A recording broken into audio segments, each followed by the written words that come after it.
हरि हरि महादेव शंभु काशी विश्वनाथ गंगे, हरि हरि भूतनाथ शंभु सदाशिव पार्वती संगे।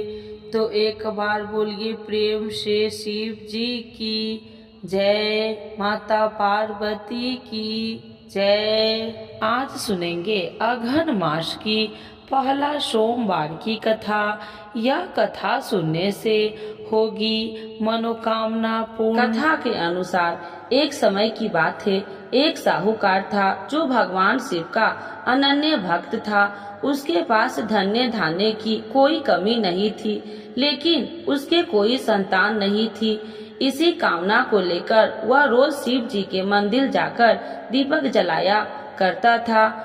उसके इस भक्ति भाव को देखकर एक दिन माता पार्वती ने शिव जी से कहा, हे प्रभु, यह साहूकार आपका अनन्य भक्त है, इसे संतान का कष्ट है, आपको इसकी मदद करनी चाहिए। पार्वती जी की इच्छा सुनकर भगवान शिव ने कहा कि हे पार्वती, इस संसार में हर प्राणी को उसके कर्मों का फल मिलता है और जिसके भाग्य में जो हो उसे भोगना ही पड़ता है। लेकिन पार्वती जी ने साहूकार की भक्ति का मान रखने के लिए उसकी मनोकामना पूर्ण करने की इच्छा जताई। माता पार्वती के आग्रह पर शिव जी ने साहूकार को पुत्र प्राप्ति का वरदान तो दिया, लेकिन साथ ही यह भी कहा कि उसके बालक की आयु केवल 12 वर्ष होगी। माता पार्वती और भगवान शिव की बातचीत को साहूकार सुन रहा था। उसे न तो इस बात की खुशी थी और न ही दुख। वह पहले की भांति शिव जी की पूजा करता रहा। कुछ समय के बाद साहूकार के घर एक पुत्र का जन्म हुआ। वह बालक 11 वर्ष का हुआ तो उसे पढ़ने के लिए काशी भेज दिया गया। साहूकार ने पुत्र के मामा को बुलाकर उसे बहुत सारा धन दिया और कहा कि तुम इस बालक को काशी विद्या प्राप्ति के लिए ले जाओ और मार्ग में यज्ञ कराना। जहाँ भी यज्ञ कराओ वहाँ ब्राह्मणों को भोजन कराते और दक्षिणा देते हुए जाना। दोनों मामा भतीजा इसी तरह यज्ञ कराते और ब्राह्मणों को दान दक्षिणा देते काशी की ओर चल पड़े। रात में एक नगर पड़ा जहाँ नगर के राजा की कन्या का विवाह था, लेकिन उस राजकुमार से उसका विवाह होने वाला था। वह एक आँख से कन्हा था। राजकुमार के पिता ने अपने पुत्र के कन्हा होने की बात को छुपाने के लिए एक चाल सोची। साहूकार के पुत्र को देखकर उसके मन में एक विचार आया। उसने सोचा, क्यों न इस बालक को दुल्हा बनाकर राजकुमारी से विवाह करा दूं। विवाह के बाद इसको धन देकर विदा कर दूंगा और राजकुमारी को अपने घर जाऊंगा। लड़के को दूल्हे के वस्त्र पहनाकर राजकुमारी से विवाह कर दिया। लेकिन साहूकार का पुत्र ईमानदार था। उसे यह बात अन्याय संगत नहीं लगी। उसने अवसर पाकर राजकुमारी की चुनरी के पल्ले पर लिखा कि तुम्हारा विवाह तो मेरे साथ हुआ है, लेकिन जिस राजकुमार के संग तुम्हें भेजा जाएगा वह एक आँख से कन्हा है। मैं तो काशी पढ़ने जा रहा हूँ। जब राजकुमारी ने चुनरी पर लिखी बातें पढ़ी तो उसने अपने माता पिता को यह बात बताई। राजा ने अपनी पुत्री को विदा नहीं किया, जिससे बारात वापस चली गई। दूसरी ओर साहूकार का लड़का और उसका मामा काशी पहुँचे और वहाँ जाकर उन्होंने यज्ञ किया।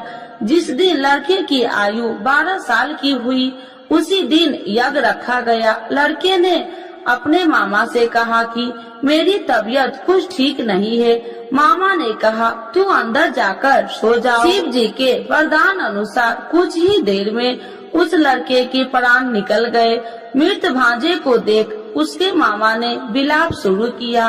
संयोगवश उसी समय शिव जी और माता पार्वती उधर से जा रहे थे।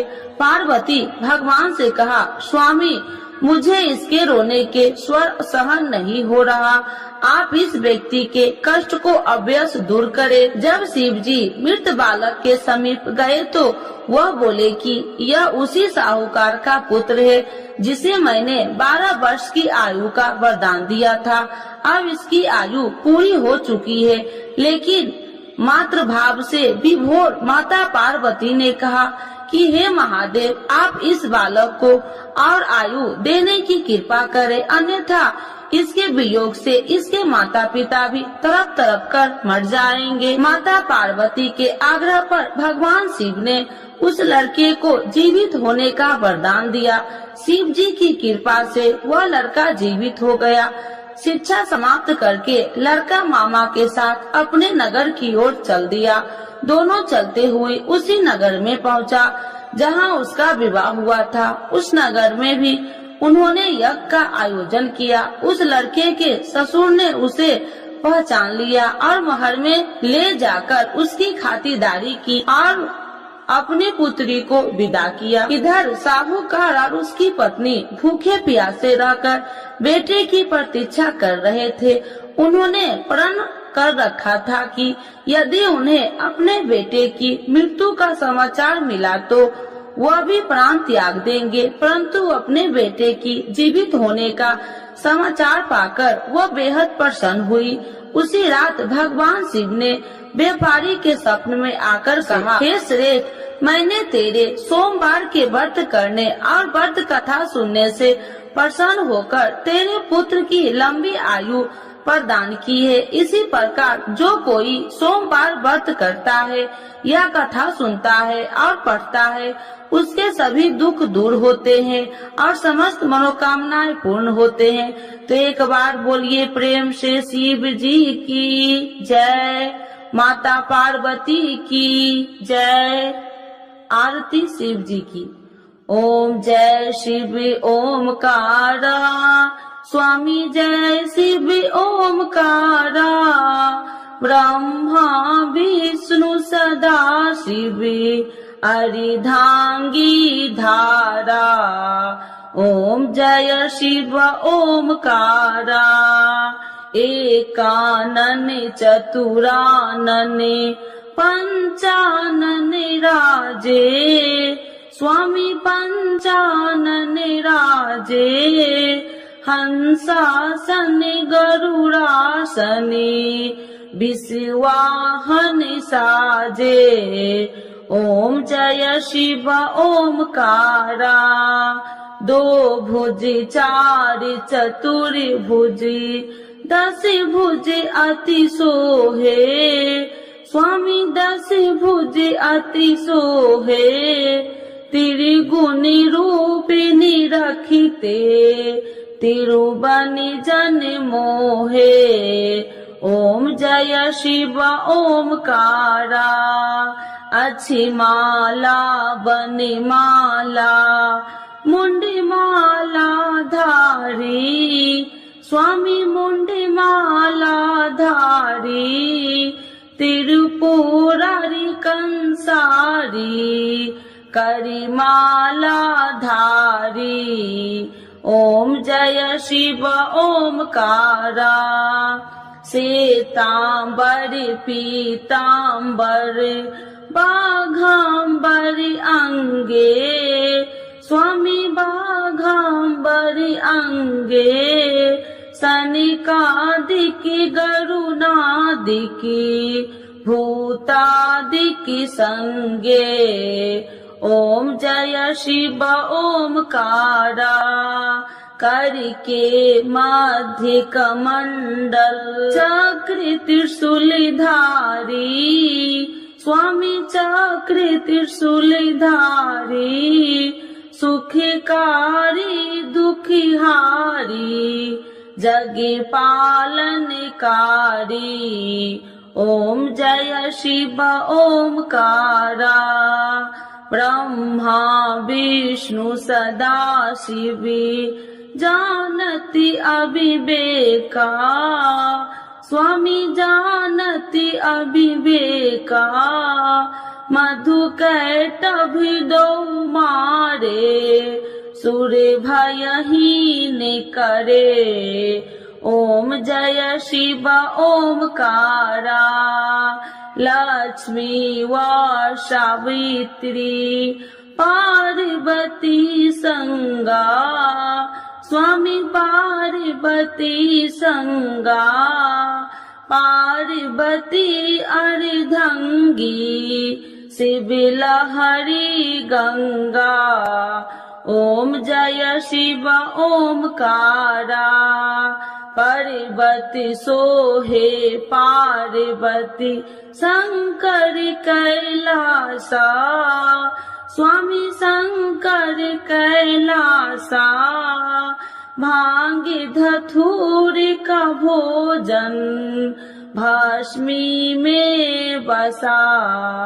ओम जय शिव ओमकारा, जटा में गंगा बहती है, गले मुंडन माला, स्वामी गले मुंडन माला। शेष नाग लिपटावती, ओढ़ते मृग छाला। ओम जय शिव ओमकारा, काशी में विराजे विश्वनाथी नंदी ब्रह्मचारी, स्वामी नंदी ब्रह्मचारी। नित्य उठी दर्शन पावती, महिमा अति भारी। ओम जय शिव ओमकारा, त्रिगुण स्वामी जी की आरती जो कोई नर गावे, स्वामी जो कोई नर गावे। कहत शिवानंद स्वामी, मन वांछित फल पावे। ओम जय शिव ओमकारा, प्रभु हर शिव ओमकारा। शिव जी की जय, माता पार्वती की जय।